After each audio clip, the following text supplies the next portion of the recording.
오늘은 이제 마태복음 22장 말씀인데 어떤 임금의 혼인잔치의 비유인 겁니다.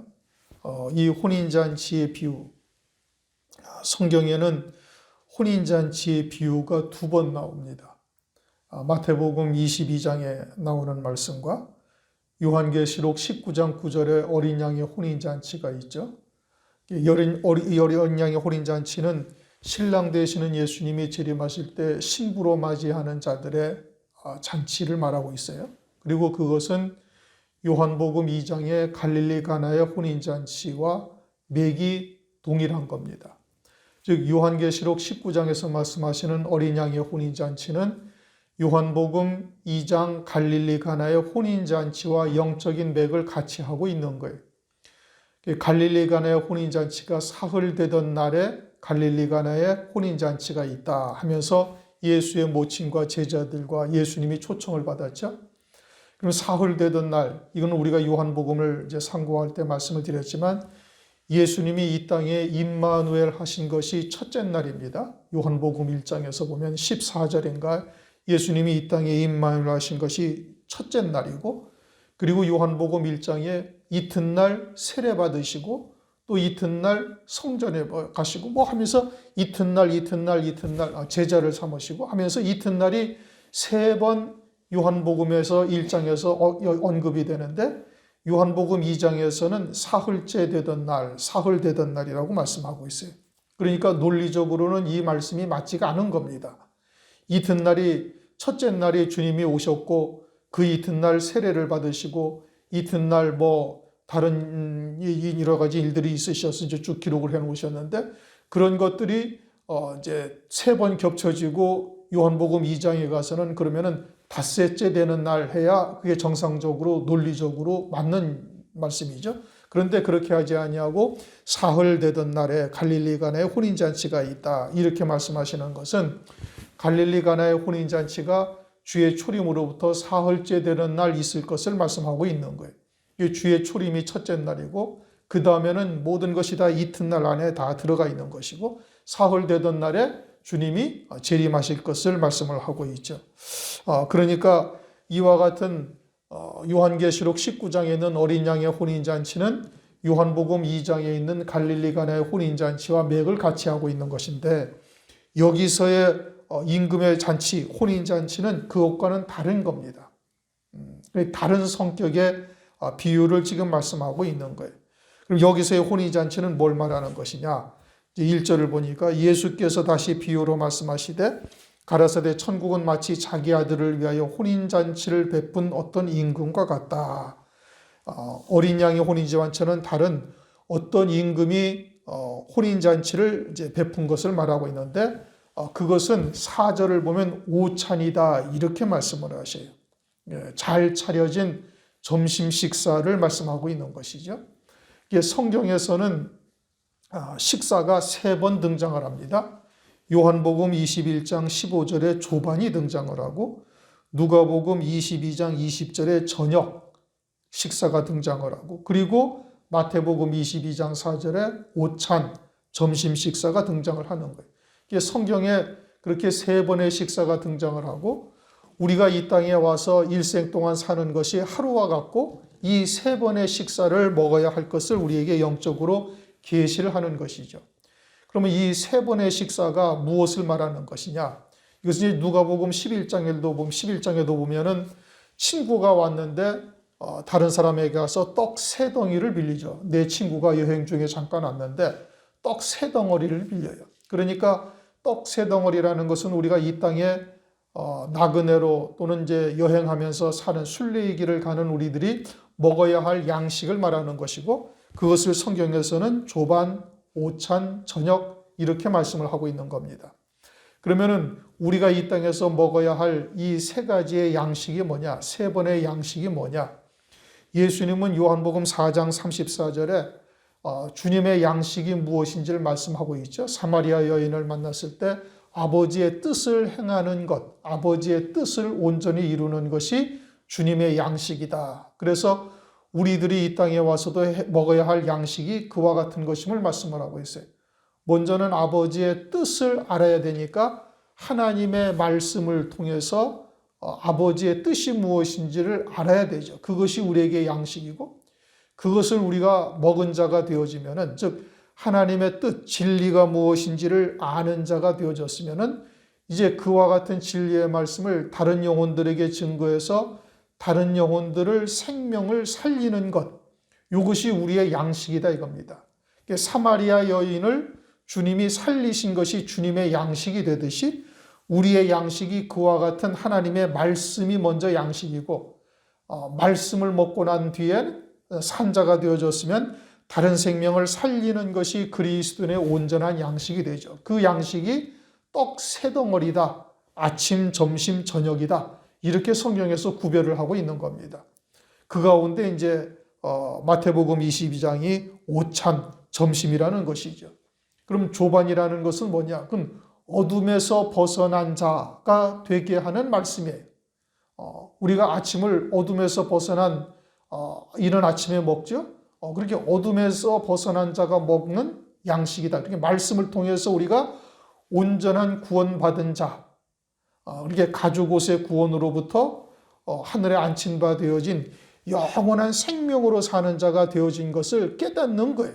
그냥 단순히 예수 믿고 구원받았다 이게 아니고, 말씀을 통해서 창세로부터 하나님께서 우리를 위해서 기쁘신 뜻을 정하시고 그 그리스도 안에서 구속하실 하나님의 뜻 가운데 이제 산자가 되게 하시고, 그리고 주님이 오셔서 십자가의 구원을 이루시고 부활하시고, 부활하신 후에 그리스도와 함께 하늘에 안친 바 된 이와 같은 생명을 깨닫는 것이 되어져야 온전한 조반을 먹은 것이, 그러면은 완전히 어둠으로부터 딱 벗어난 자가 되는 겁니다. 그리고서는 저녁 식사가 있죠. 저녁 식사는 누가복음 22장에서 주님이 제자들과 함께 유월절 만찬을 드시는데 그것을 저녁이라고 말씀하시고, 그리고 그 저녁을 드신 후에 주님은 십자가 위에 죽임당하시러 가신 거예요. 그러니까 저녁 식사라는 것은 어둠을 앞두고 먹는 하나님의 말씀, 다시 말하면 하늘에 예비하신 영광을 위하여 고난, 환난, 때로는 순교까지 있게 하는데 그와 같은 것을 능히 이기게 하시는 하나님의 말씀, 이것은 영광의 복음이다. 고린도후서 4장 4절 그렇게 말씀하시죠. 조반은 에베소서 1장 14절에 구원의 복음을 말하는 겁니다. 그리고서는 이제 오늘 오찬이 나옵니다. 아침을 먹은 자에게 주시는 양식이에요. 그러니까 하나님의 백성들이 이 땅에 와서 세 번의 떡덩어리를 먹어야 되는데, 아침 먹어야 할 때 아침을 먹어야 되고, 점심을 먹어야 할 자리에서는 점심을 먹어야 하고, 저녁을 먹어야 할 자리에서는 저녁을 먹어야 되는 거예요. 그런데 오늘날 이제 환난을 앞두고 있는 오늘날은 그와 같은 저녁을 먹어야 할 때이지만, 이것은 점심 식사를 먹은 자에게 이와 같은 마지막 때 영광의 복음, 환난을 통해서 이루실 하나님의 구원의 말씀을 먹게 되는 겁니다. 그러니까 그러한 떡 세 덩어리를 온전히 먹은 자가 되어야만 환난 날에 능히 그 환난을 능히 감당하고 이길 수가 있는 거예요. 그 가운데서 오늘은 이제 마태복음 22장에는 오찬, 점심 식사를 말하는 건데, 이것은 잘 차려진 모든 것이 갖추어진 4절을 보면 그렇게 말씀하시죠. 다시 다른 종들을 보내며 가로되 청한 사람들의 이르기를 내가 오찬을 준비하되 나의 소와 살찐 짐승을 잡고 모든 것을 갖추었으니 혼인잔치에 오소서. 그렇게 점심 식사는 뭐냐면 모든 것을 갖춘 혼인잔치, 기쁨의 잔치를 말하는 겁니다. 그와 같은 식사를 말하는 거예요. 모든 것을 갖추었다라는 것은 거기에는 어둠에 속한 일도 있음을 말하는 겁니다. 밝고 즐겁고 유쾌한 일들만, 좋은 일들만 있는 것이 아니라 모든 것이란 의미의 뜻은 거기에 우리 육신으로는 반갑지 않은 고난, 환난, 고통, 이와 같은 것들도 있음을 말씀하시고, 그 모든 것이 다 뭐냐? 혼인잔치다, 이렇게 말씀하시는 거예요. 혼인잔치, 기쁨의 잔치죠. 혼인잔치라는 것은 인생의 최고의 절정의 때, 육체적으로는 가장 절정의 때 기쁨을 누리게 하는 잔치죠. 그처럼 주님께서 우리에게 베풀어 주신 은혜 시대의 모든 것들은 그와 같은 기쁨의 잔치가 되고 있음을 말씀하고 있는데 그것은 우리의 심령 천국을 의미하고 있는 겁니다. 그러면서 3절 그 종들을 보내어 청한 사람들을 혼인잔치에 오라 하였더니 오기 싫어하거늘. 혼인잔치는 조금 전에 말씀드린 것처럼 기쁨과 즐거움이 있는 곳을 말하는 겁니다. 그런데 모든 것을 갖추었다라고 조금 전에 말씀을 드릴 때 그 과정에서는 고난도 있고 연단도 있어요. 물론 즐거운 일도 있지만 그러면 그와 같은 것을 어떻게 혼인잔치의 기쁨의 잔치라고 다 말할 수가 있는가? 잠언서 15장 15절을 한번 보시겠습니다.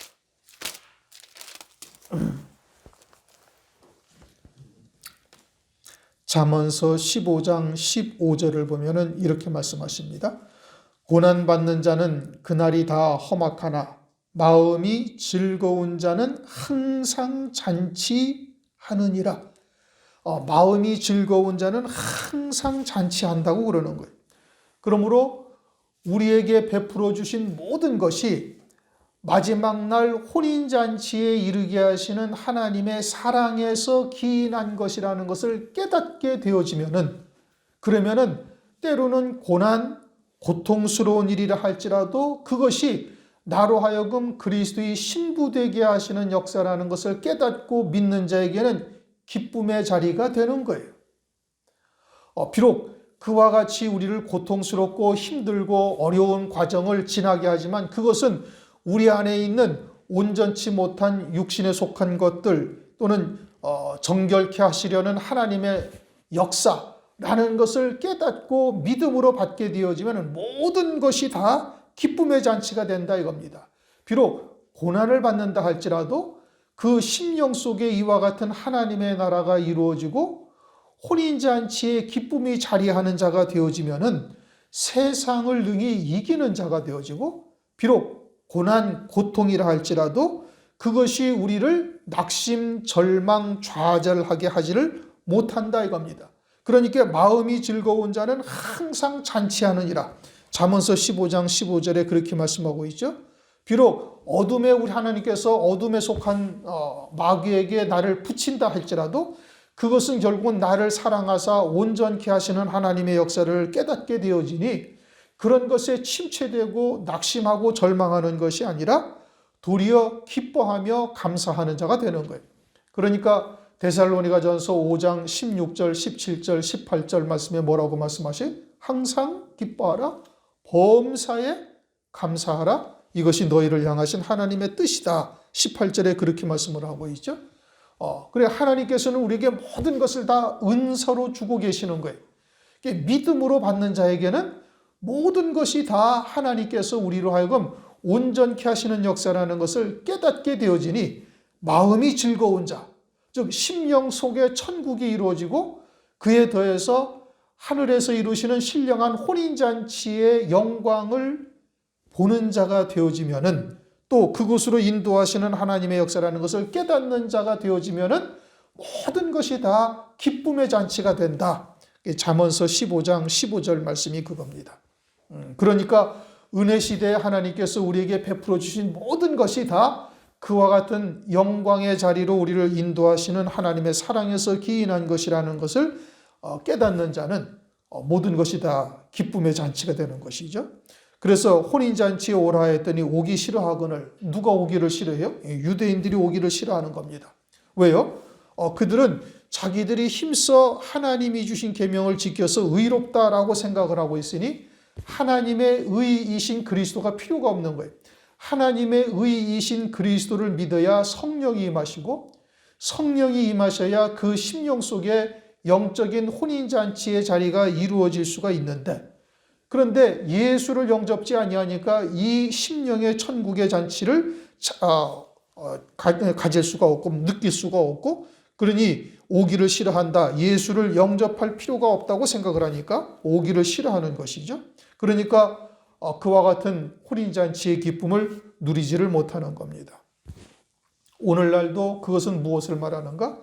오늘날도 행함과 믿음의 차이를 구별하지 못하고 자기가 하나님의 말씀을 지켜 행하고 있는 자들은 이와 같은 심령 천국을 누리지도 못할 뿐더러 혼인잔치의 기쁨은 더더욱 누리지를 못하는 것이고, 그러다 보니까 육으로 사는 자, 육으로 치우치는 자가 되는 것이죠.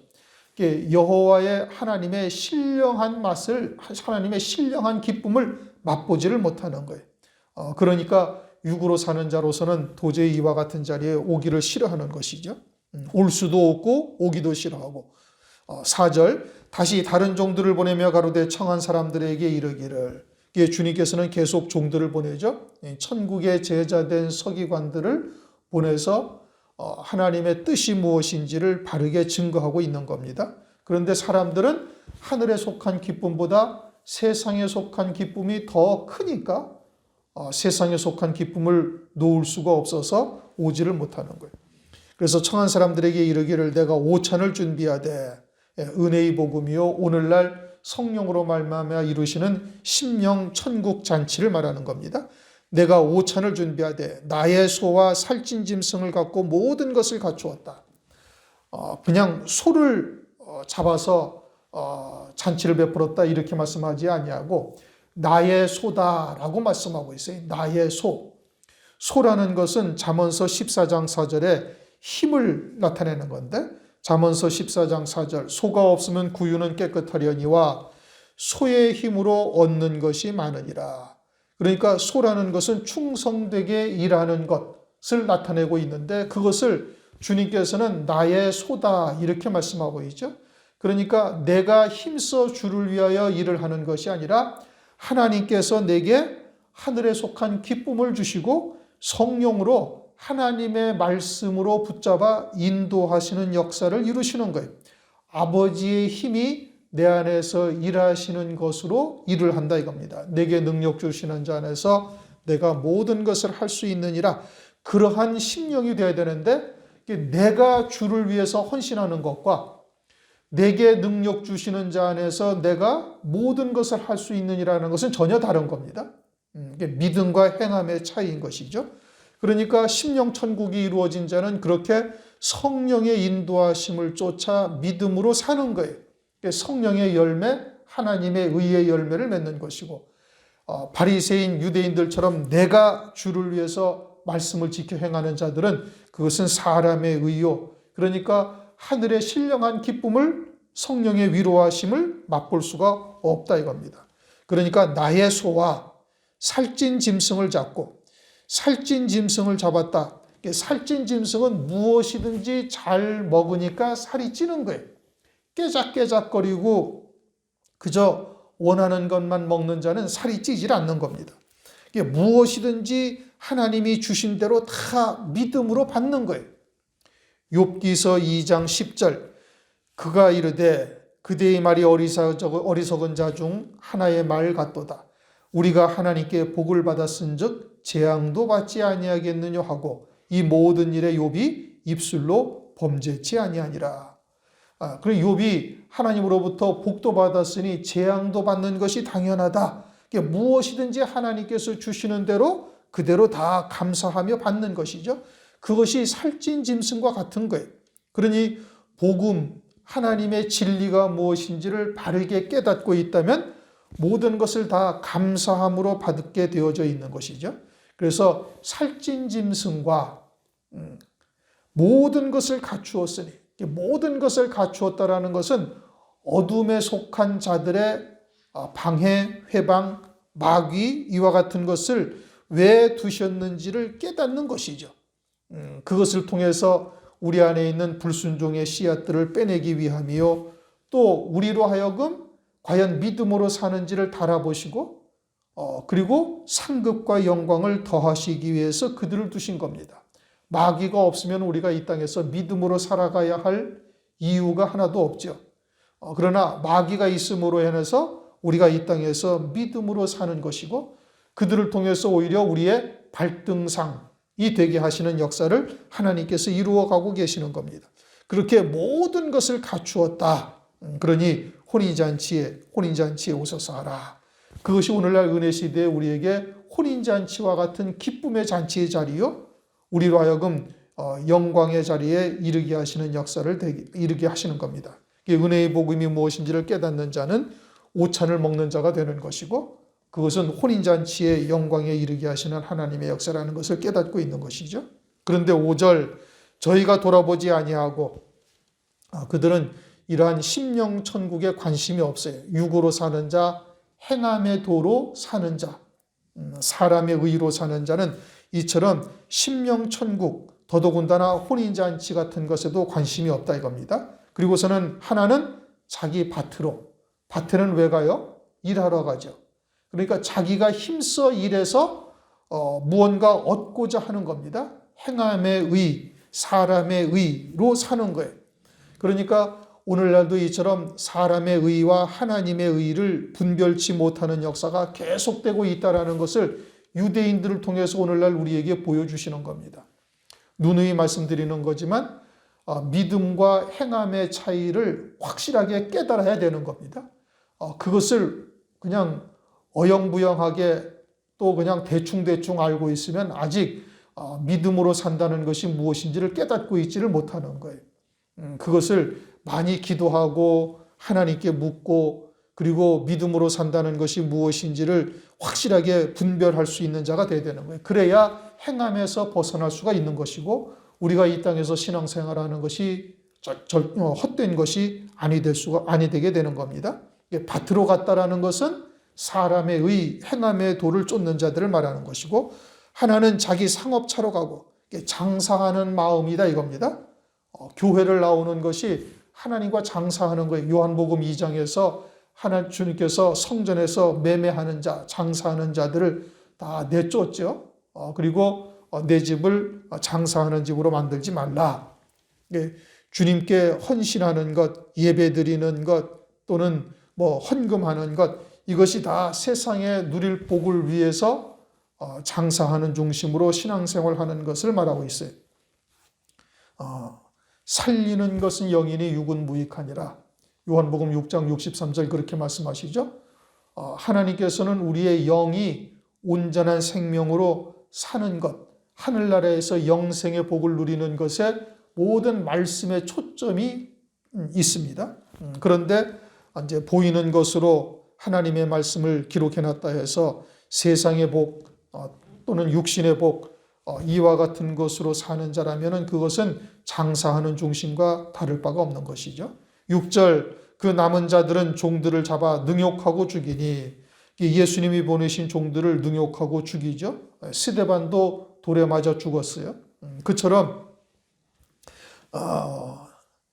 이제 주님께서 보내신 종들을 갖다가 죽였어요. 그리고는 결국은 이제 주님까지 십자가에 못 박아 죽이는 역사가 나타나게 되는 겁니다.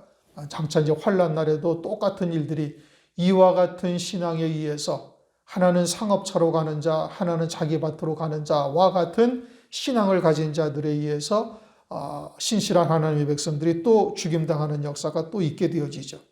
7절 임금이 노하여 군대를 보내어 그 살인한 자들을 진멸하고 그 동네를 불사르고 예수님과 그와 같은 초대교회 성도들을 갖다가 십자가에 못 박아 죽인 뒤에 서기 70년 이스라엘이라는 나라가 로마에 의해서 돌 위에 돌 하나도 남지 않냐고 완전히 초토화되고 예수 그리스도께서 하신 말씀을 믿는 자들은 그것을 깨닫고 다 외국으로 도망갔죠. 그래서 나라 자체가 없어지는 겁니다.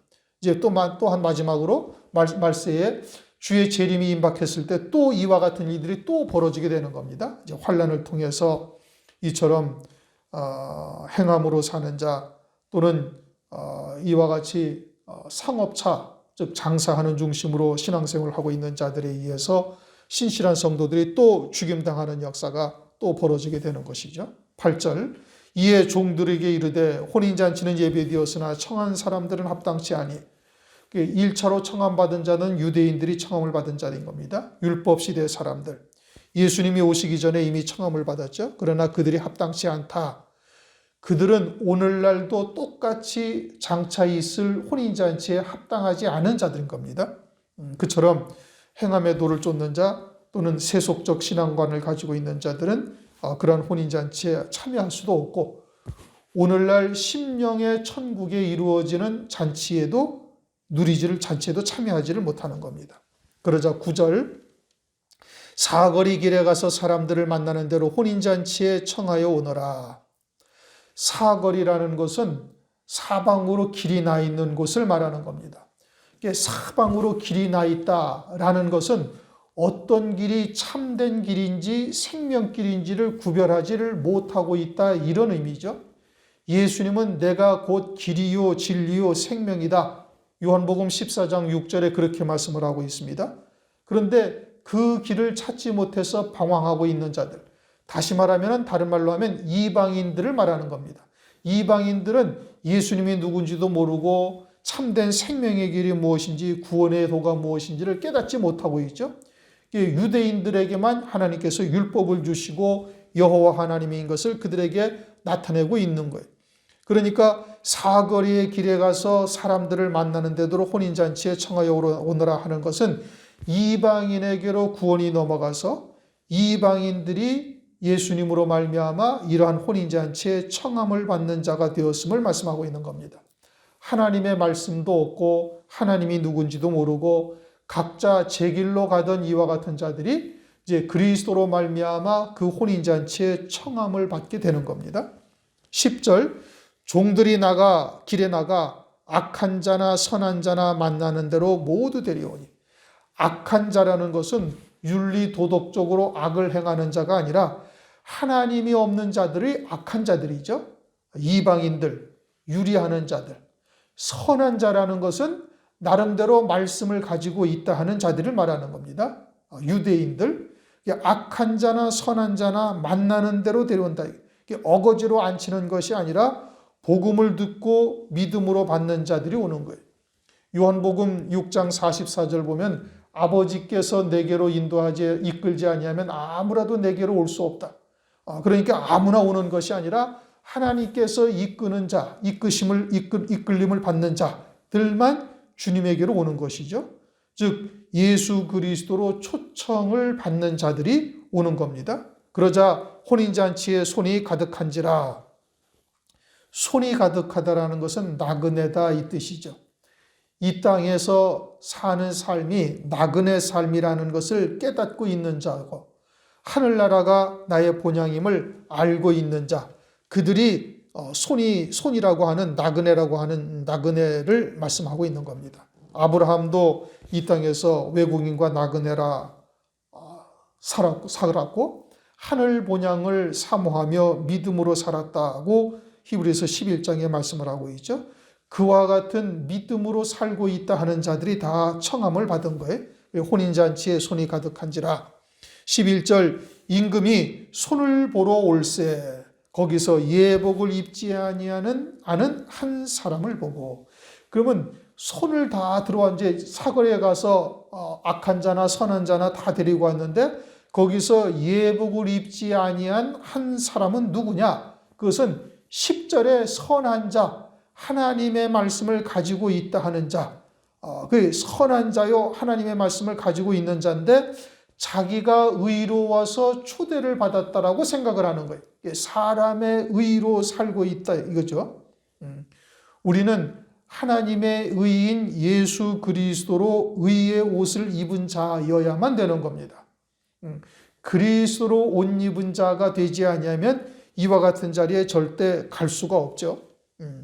우리의 천당 가는 구원이나 하늘나라에서의 누리는 영광이나 모든 것이 다 하나님의 의의 옷이 되는 겁니다. 갈라디아서 3장 27절, 누구든지 그리스도 합하여 세례받은 자는 그리스도로 옷 입었느니라. 이렇게 하나님의 의의 옷을 입은 자여야만 예복을 입은 자인데, 그런데 이 예복을 입지 아니한 자는 하나님의 의의 옷을 입지 않은 거예요. 그러니까 율법을 가지고 지켜 행함으로 의롭다라고 생각을 하고 이와 같은 자리에 온 것이죠. 그러자 그에게 이제 하나님께서 한 사람을 보고 12절, 친구여 어찌하여 예복을 입지 않고 여기 들어왔느냐 하니 저가 유구무원이거늘. 하늘나라에서는 더 이상의 설명이 필요가 없죠. 하나님의 나라에 가보면 무엇이 죄요 무엇이 의가 되는지 그냥 그 즉각 딱 알게 되는 겁니다. 영적인 존재가 되어지면 아브라함을 우리가 생전 보지를 못했잖아요. 예수님은 봤나요? 못 봤죠. 그러나 육체의 장막을 딱 벗고 영의 세계에 들어가게 되어지면 그냥 그대로 다 아는 거예요. 왜요? 창세전부터 우리가 그 자리에 있었으니까. 지금은 원죄에 있는 육체를 입고 있으니 그와 같은 영적인 관계를 제대로 깨닫지를 못하고 알지 못하지만은 육체를 딱 벗고 나면은 그냥 하나님 앞에 온전한 빛 앞에 딱 서면은 자기의 어둠이 그대로 다 드러나는 겁니다. 로마서 14장 12절. 이러므로 우리 각인이 자기 일을 하나님께 직고하리라. 어둠에 속한 것은 그냥 그 즉시 딱 나타나게 되는 것이고, 이 땅에서 살아온 모든 삶이 그냥 한순간, 찰나와 같은 순간에 하나님 앞에 그냥 그대로 쫙 비춰지는 거예요. 왜요? 하나님의 나라는 영항의 시간이니까. 영원한 현재이니까. 우리만 과거, 현재, 미래, 역사의 시간대를 살고 있지, 하나님의 나라는 영원한 현재란 말씀이야. 그러니까 하나님께서는 에덴 동산에로부터 주의 재림까지 또는 천년왕국까지 그 이후까지도 하나님 나라에서는 영원한 현재다 이겁니다. 그러니까 우리가 이 땅에서 살아온 모든 삶이 주님 앞에 서는 순간 그대로 그냥 모든 것이 순간에 쫙 나타나는 거예요. 그러니까 죄와 어둠 속에 살았던 자들은 그냥 스스로 어둠 속으로 갈 수밖에 없어요. 자기 일을 짓고 하리라는 것은 스스로 다 그냥 즉각 깨닫는다 이겁니다. 한순간에 모든 것을 깨닫는 거예요. 그러니까 유구무원이거늘 그렇게 말씀을 하고 있는 겁니다. 13절 임금이 사환들에게 말하되 그 수족을 결박하여. 왜 수족을 결박하라고 하실까? 그냥 내쫓으면 될 텐데 그것은 자기의 의, 사람의 의로 행하였다 이 뜻인 겁니다. 다시는 그와 같이 자기의 행함, 자기의 의, 자기 발로 걸어가지 못하게 하고 자기 손으로 무엇인가를 하지 못하게 수족을 결박해버리는 거예요. 물론 하늘나라에서 열매 맺을 일도 없지만 이렇게 말씀하시는 이유는 오늘 우리가 이 땅에 살고 있는 우리들에게 이 수족이 자기 마음대로 자기가 의도하는 대로 행하면서 또는 이와 같은 사람의 의로 행하지 못해야 된다는 것을 우리에게 깨닫게 하시기 위해서 그러시는 것이죠. 내가 예수 믿고 내가 충성봉사헌신하고 내가 말씀을 쫓아 행하고 이와 같은 것들이 하늘나라에서는 하나도 열매되지 못한다는 것을 이 사람을 통해서 이 예복을 입지 아니한 자를 통해서 우리에게 말씀해 주시는 겁니다. 그래서 수족을 결박하여 바깥 어두움에 내어던지라. 어두움에 내어던진다는 것은 음부에 처해지게 되어진다 이 뜻인 겁니다.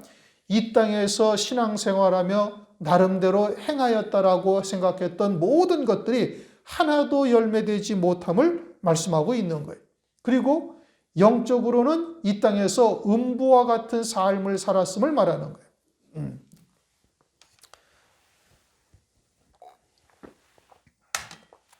육으로 사는 자는 육신이 즐겁고 육신이 편안하고 그러면은 그것이 낙원처럼 생각되고 심령천국을 이루었다라고 생각을 하고요.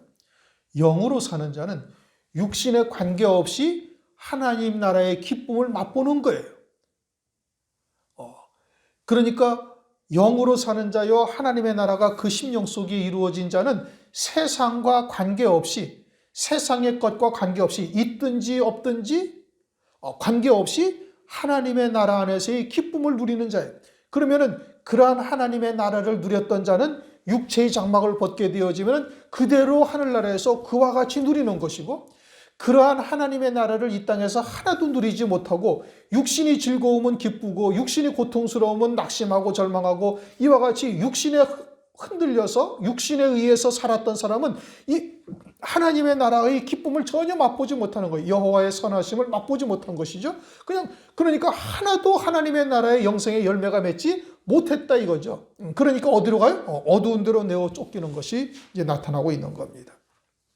육신은 기뻐하며 살았을지 모르지만 영은 음부에서 살았다라는 것을 지금 어두운 데 내어 쫓김을 통해서 우리들에게 말씀하시는 것이고 우리도 이처럼 내 손과 발로 행하고 걸어가고 하는 신앙생활을 하고 있다면 하늘나라에서 이와 같이 음부에 내어 쫓길 것을 말씀하고 있는 거예요. 누가복음 16장을 보면 호화로에 연락하던 부자가 등장하죠. 육체로서는 이 땅에서 즐겁고 연락하며 살았지만 영적으로는 음부와 같은 삶을 살고 있었던 것이죠. 그러니까 육체를 벗은 후에 영으로 음부에 내려가게 되는 것을 말씀하고 있는 겁니다. 그래 바깥 어두움에 내어던지라 거기서 슬피 슬피 울며 이를 갈미 있으리라. 이를 갈미 있다라는 것은 원통하다 이 뜻인 겁니다. 자기는 나름대로 하나님을 위해서 충성하고 헌신했다, 말씀을 잘 지켜 행했다라고 생각을 하지만 하늘나라에서 막상 와보니 전혀 그것이 아니고 아무것도 열매되지 못한 헛된 신앙생활을 하다가 왔다라는 것을 깨닫고 원통에서 이를 간다 이겁니다. 14절 청함을 받은 자는 많되 택함을 입은 자는 적으니라. 이 결론이 그거예요. 유대인들이나 우리 그리스도인이나 다 청함을 받은 자에 들어가는 거예요. 그러나 택함을 입은 자는 적다. 택함을 입은 자는 그럼 어떻게 하는가? 하나님의 뜻, 진리가 무엇인지를 들을 수 있도록 하나님께서 우리에게 긍휼을 베푸시는 거예요. 그게 은혜죠. 하나님의 뜻이 무엇인지를 하나님께서 은총을 베푸시사 우리로 하여금 깨닫게 하신다 이겁니다. 마태복음 13장에서도 말씀하고 있죠. 제자들에게는 너희들은 아는 것이 천국의 비밀을 아는 것이 허락되었으나 저들은 아니 되었나니. 그러니까 허락된 자들은 택함을 입었다라는 증거예요. 진리가 무엇인지를 들을 수 있다. 그건 택하심을 입은 자라는 증거고 이제는 거기에 자기의 믿음이 하나가 되어져서 그 말씀과 부단히 하나가 되어 믿음으로 연합하는 일은 본인이 해야 되는 거예요. 들어도 믿음으로 화합지 아니하면 아무 열매가 없는 것이죠. 히브리서 4장 2절 1절 2절 그러므로 우리는 두려워할지니 그의 안식에 들어갈 약속이 남아 있을지라도 너희 중에 혹 미치지 못할 자가 있을까 함이라. 저희와 같이 우리도 복음 전함을 받은 자이나 그러나 그 들은 바 말씀이 저희에게 유익되지 못한 것은 듣는 자가 믿음을 화합지 아니함이라. 믿음으로 화합하는 것은 내가 해야 할 몫인 거예요. 그래서 그리스도 예수와 함께 지어져 가느니라. 예수님이 요한복음 14장을 보면 그렇게 말씀하시죠. 내가 처소를 예비하면 와서 너희도 나 있는 곳에 함께 거하게 하리라. 그런데 여러분 생각을 해보세요. 하나님은 전능하신 하나님이시잖아요. 말씀 한마디면 천국을 다 지을 수가 있는 거예요. 그런데 그렇지 않은 거예요. 처소를 예비한단 말씀이죠.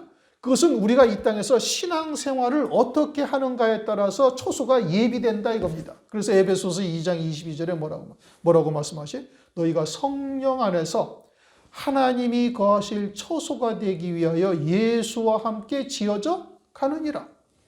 우리가 믿음으로 화합해야 되는 거예요. 택함을 받았다 할지라도 그럼 택함 받은 자는 증거가 뭐라고요? 하나님의 말씀을 들을 수 있는 거예요. 진리가 무엇인지를 깨닫게 하시는 은혜를 입은 거예요. 그럼 택함을 받은 자라 할지라도 어떻게 해야 되는 거예요? 믿음으로 하나가 되어 하나님의 거하실 처소를 지어갈 의무가 우리에게 있는 거예요. 그래야 온전한 영광을 누리는 자가 되는 것이죠. 오늘은 마태복음 22장 1절부터 쭉 말씀을 상고했는데 이 말씀은 오늘날 은혜의 복음 사도행전 20장 24절에 은혜의 복음을 말씀하고 있는 겁니다. 심령 천국의 혼인잔치 자리에 청함을 받은 거예요. 거기 모든 것이 갖추어진 거예요. 그 모든 것이라는 것은 때로는 어려운 일, 고통, 고난도 함께 있는 거예요. 그러나 모든 것을 갖추어서 혼인잔치에 이르게 하시는 하나님의 역사 가운데 우리를 이끌고 계시는 거예요. 그리고 무엇이 혼인잔치에 참여할 예복인가? 이것을 우리가 잘 깨달아야 되는 것이죠. 특별히 마지막 때 이제는 요한계시록 19장 8절 9절에서 말씀하시는 어린 양의 혼인잔치가 이제 눈앞에 있어요. 그리고 그 어린 양의 혼인잔치에 참여할 자가 누구인지 이제 말씀을 통해서 깨닫게 하시는 겁니다. 말씀을 통해서 그에 이르는 길이 어떤 길인지를 알게 하시죠. 좁고 협착한 길이지만 그러나 믿음으로 받은 자는 그 구원을 하나님께서 이루어 가시는 거예요. 내가 이루는 것이 아니라. 그러니 믿음으로 산다라는 것이 무엇인지 우리가 곰곰이 생각하고 기도하고 그리고 과연 나는 믿음으로 사는지의 여부를 스스로 점검해 봐야 되는 거예요. 믿음으로 살지 아니하면 하나님의 의가 되지 아니하면 아무 소용이 없는 거예요. 이 땅에서 신앙생활하는 것이 다 헛것이에요. 아주 유치원 젖먹이 신앙에서 벗어나지 못하다가 환난 날에 그냥 짐승표 받고 끝나버리는 겁니다. 그러니까 그와 같은 믿음으로 살게 되어지면 그런 환난 가운데서도 능히 이길 수 있는 힘을 내게 능력 주시는 자 안에서 내가 모든 것을 할 수 있느니라, 그와 같은 하나님의 권능이 내게 임하는 역사가 있게 되어지는 것이고, 그것은 오늘날 우리들도 육체 세상의 것에 영향받지 아니하고 누릴 수 있는 그런 심령 천국을 누리는 자가 되는 겁니다. 그걸 누린 자여야만 그와 같은 혼인잔치에 이를 수 있는 자가 된다. 그게 예복을 입는 자가 되는 겁니다. 말씀이 길어서 여러 가지를 말씀을 드렸지만, 그러나 이 말씀의 핵심이 무엇인지를 오늘 다시 한번 돌아가셔서 한번 더 읽어보시고, 이게 무엇을 말씀하시는지를 잘 깨닫고 예복 입은 자로서 이 은혜 시대에 심령의 천국을 딱 누리는 자가 되어야 되는 거예요. 하늘의 기쁨을 맛보는 자가 되어야 되는 거예요. 그래야 점진적으로 신앙이 자라나가는 겁니다. 그러한 믿음의 열매대에 맺히셔서 온전한 혼인잔치에 이르시기를 주님의 이름으로 축원합니다.